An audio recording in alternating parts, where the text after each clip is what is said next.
All sorts of goodies here: hydration and phonation, intonation, projection, everything you need to know to read out loud and get yourself a better broadcast, podcast and voice-over voice.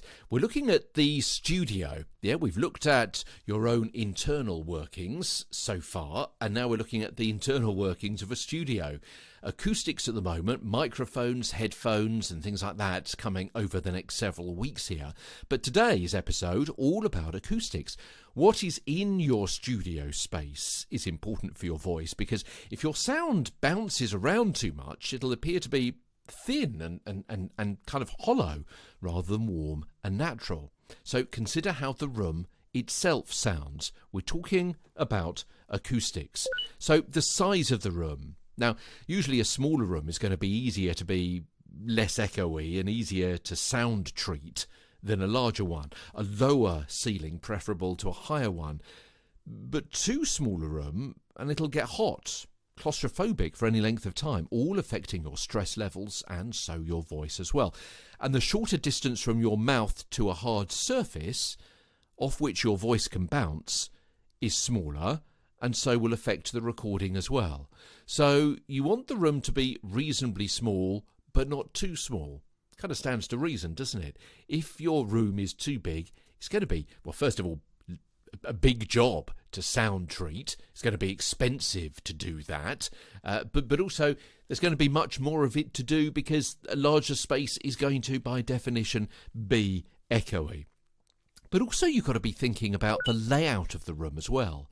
Flat and straight-angled walls, floors and ceilings will make it easy for sound to bounce off them in a uniform way. It's what we call sound reflection, which is not what you want. Ideally, what you want is lots of different surfaces, like kind of window ledges or things like that. You want things on the wall. You want things around which the sound can move before it comes back to the microphone. You don't want your sound from your mouth bouncing off the walls and then coming back in a uniform way, in a uniform pattern, at a uniform speed, because it's that causes the echo.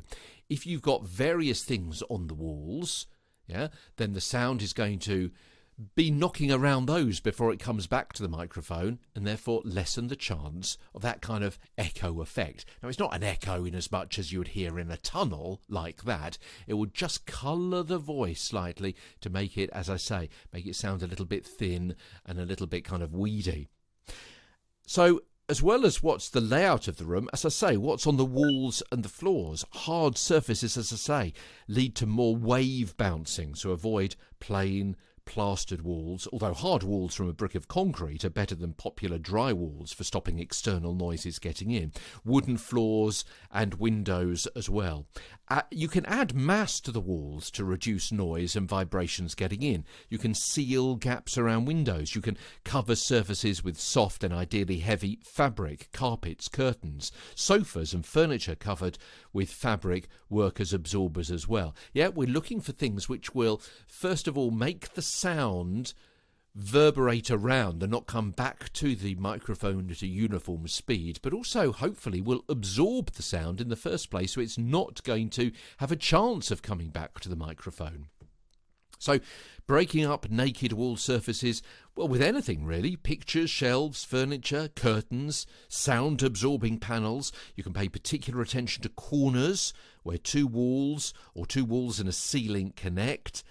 Things like cork, rubber, foam insulation are common methods of soundproofing that can be found at your local DIY store. And you can use foam rollers, you know, the kind of ones that they use for yoga and things like that, or for stretching and rolling out sore muscles. Yeah, you can get those yoga blocks to put in the corners.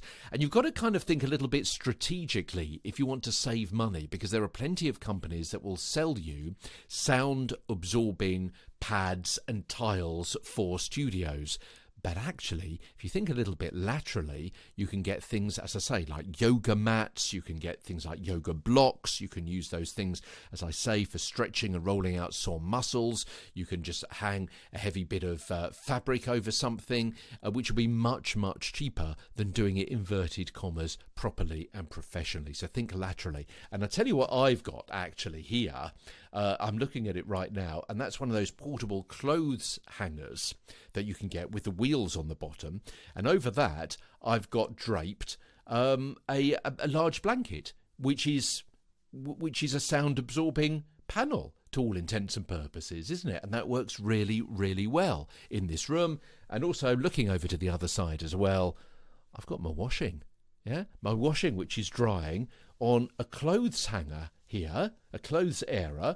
So obviously that is absorbing quite a lot of sound as well, because all of those different shapes and kind of materials of clothes, which I'm just feeling them actually, they are dry. I'll be doing ironing this afternoon, but something else which is breaking up that sound. So all sorts of things. Think laterally. The more irregular angles and shapes and rugged surfaces in your room, the greater the chance it'll be better able to diffuse your voice into the microphone. And the more sound absorbent material is in the room, within reason, the greater the chance of reducing the echo effect in that space as well.